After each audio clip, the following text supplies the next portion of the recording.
नमस्कार दोस्तों, स्वागत है आप सबका मेरे इस YouTube चैनल में। आइए जानते हैं एक ऐसी कंपनी के बारे में जो टाटा ग्रुप की है, लेकिन फिर भी उसके नतीजे जो है वो इतने बेहद निराशाजनक रहे हैं दोस्तों। तो ये टाटा ग्रुप की कंपनी जिसकी हम बात करने वाले हैं वो वोल्टास लिमिटेड। इसके जो अक्टूबर से दिसंबर 2021 के तिमाही के आंकड़े आए हैं दोस्तों, वो बेहद कमजोर दिख रहे हैं। कंपनी का मुनाफा 25% घट गया है।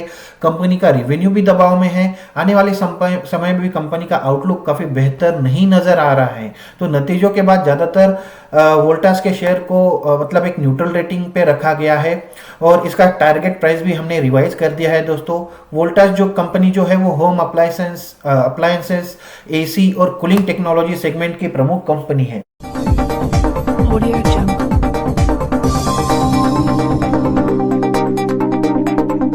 तो एक नजर डाल लेते हैं कंपनी के Q3 के नतीजों पर। वोल्टास का अक्टूबर से दिसंबर का जो तिमाही का नतीजा है दोस्तों, वो कंसोलिडेटेड नेट प्रॉफिट जो है वो लगभग 25% घटकर लगभग 96 करोड़ रुपए रह गया है दोस्तों। कंपनी की नेट सेल्स भी जो है वो 10% घटकर 1772 करोड़ रुपए रह गई है। कंपनी का कंसोलिडेटेड प्रॉफिट जो है, जो बिफोर टैक्स है, वो उसमेमें भी 16% की गिरावट आई है, जो 139 करोड़ पर आ गया है। और जो कि पिछले दिसंबर की तिमाही में 2020 में ये 165 करोड़ रुपए से ऊपर था दोस्तों। डिमांड में कमी और महामारी की तीसरी लहर का असर कंपनी के सेल्स पर पड़ा है। 14 फरवरी को वोल्टास का जो शेयर है दोस्तों वो 1170 रुपए पर था और बीते एक साल में कंपनी मैंने ज्यादा रिटर्न भी नहीं दिया है। ये सिर्फ 11% इसके शेयर्स में तेजी आई है। इसकी टारगेट प्राइस जानने से पहले दोस्तों एक बार इसके फाइनेंशियल्स पर एक नजर डाल लेते हैं। मार्केट कैपिटलाइजेशन की अगर बात करें तो लगभग 40,000 करोड़ रुपए की ये कंपनी है। कंपनी छोटी नहीं है दोस्तों, काफी बड़ी है। इसके शेयर की करंट प्राइस 1196 रुपए है और ये 52 वीक का जो हाई है, 52 वीक्स का हाई 1357 रुपए था और लो जो है वो 918 रुपए 918 रुपए था। स्टॉक का पी रेशियो 70.8 है और आरओसी अगर देखें तो 15.1% का है दोस्तों। जल्दी से कंपाउंडेड सेल्स ग्रोथ के आंकड़ों को देख लेते हैं। इसमें भी आंकड़े कंसिस्टेंट है लेकिन बहुत ज्यादा हाई नहीं है दोस्तों। 10 साल का इसका कंपाउंडेड सेल्स ग्रोथ 4% है। 5 साल में थोड़ी सी रिकवरी हुई है 6%, 3 साल में कंटिन्यू हुआ है 6%, लेकिन पिछले एक साल में थोड़ी सी अच्छे आंकड़े देखने को मिल रहे हैं। 13% का सेल्स ग्रोथ रहा है। कंपाउंडेड प्रॉफिट ग्रोथ की अगर बात करें दोस्तों तो इसमें भी कंपनी का प्रदर्शन थोड़ा सा निराशाजनक है। 10 साल में कंपनी ने 4% दिया है प्रॉफिट ग्रोथ, 5 साल में 10%, 3 साल में ये निगेटिव में चला गया है दोस्तों -3%, लेकिन पिछले एक साल में इसमें भी बढ़ोतरी देखने को मिली है और ये 25% है दोस्तों।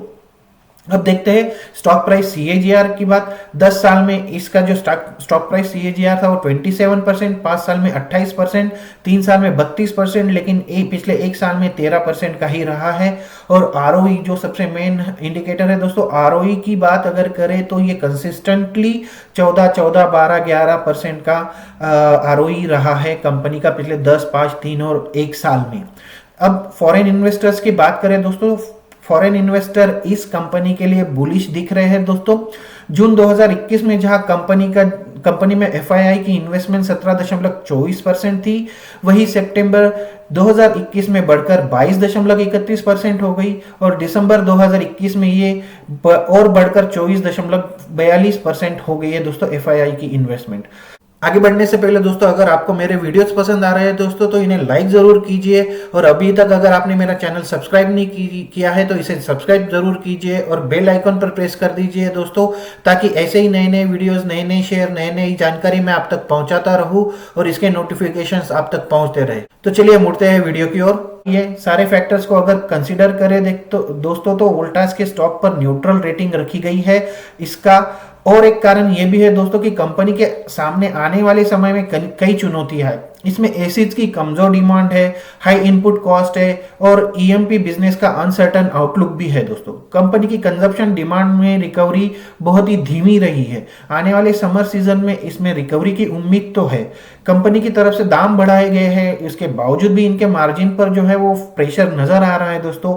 Electromechanical projects and services segment में कंपनी का रेवेन्यू घटा है, जो इनका मेन रेवेन्यू जनरेटर था। आने वाले समर सीजन में इसमें रिकवरी की उम्मीद तो की जा रही है। इन सारे पॉइंट्स को अगर देखिए दोस्तों तो शेयर का टारगेट प्राइस हमने लगभग 1250 से 1270 के बीच रखा है। एक और बात पर फोकस करना जरूरी है दोस्तों कि कंपनी का मेन बिजनेस जो है वो एसी या कूलिंग रिलेटेड प्रोडक्ट्स का है। अब जब देश में ठंड का प्रकोप चल रहा है, ठंड का मौसम चल रहा है, तो इन प्रोडक्ट्स की सेल में और कंपनी के रिवेन्यू में कमी आने का अंदाजा था दोस्तों, लेकिन ये इतना गिर जाएगा इसका अंदाजा नहीं था। अब ऐसे में कुछ और महीने तो ये बाजार ठंडा ही रहेगा, लेकिन जैसे ही गर्मी के दिन शुरू हो जाएंगे दोस्तों, फरवरी या मार्च से जैसे ही गर्मी शुरू हो जाएगी तो कंपनी के सेल में रिकवरी देखने को मिल सकती है। ऐसे में आशा है कि कंपनी के परफॉर्मेंस में सुधार होगा दोस्तों। तो दोस्तों ये था आज का एनालिसिस वोल्टास कंपनी के शेयर्स के बारे में, और इसका हमने टारगेट प्राइस भी देखा है दोस्तों। इसी के साथ मैं आज का वीडियो यही समाप्त करता हूं। आशा करता हूं आपको मेरा वीडियो पसंद आया होगा। मिलते हैं एक नए वीडियो में अगली बार एक नए शेयर के साथ, एक नई जानकारी के साथ। तब तक के लिए नमस्कार।